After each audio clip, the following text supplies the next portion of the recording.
আলিপুরদুয়ারের বীরপাড়াতে খুনের ঘটনা 12 ঘন্টা কেটে গেল, অভিযুক্তকে পুলিশ গ্রেপ্তার না করায় মহিলা ও গ্রামবাসীরা বীরপাড়া চৌপথিতে পথ অবরোধ করে।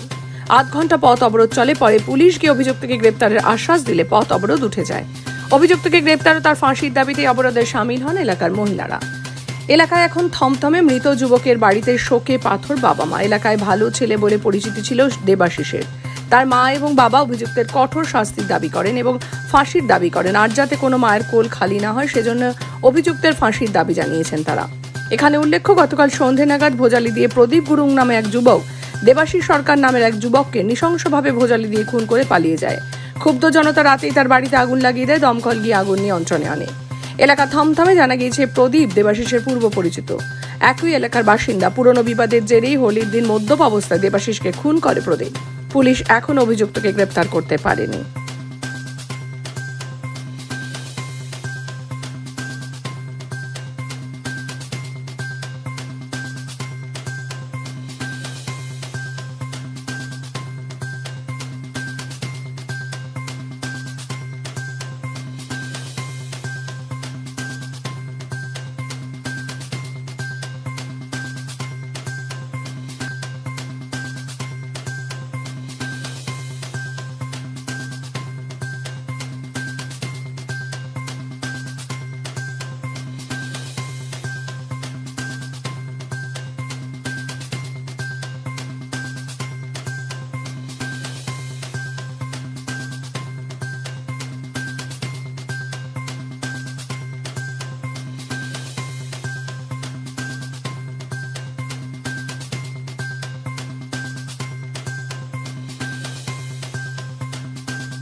আমার ছেলে জোর বুকেতে নিয়ে গেছে।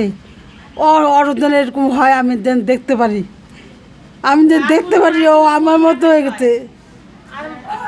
আমি দেখতে পাচ্ছি আমার ছেলের মতন যেন ওর এরকম হয়েছে। করতে তো হবেই, না করলে তো আরো কেউ সর্বনাশ করবে। অবিলম্বে গ্রেপ্তার চাইছেন।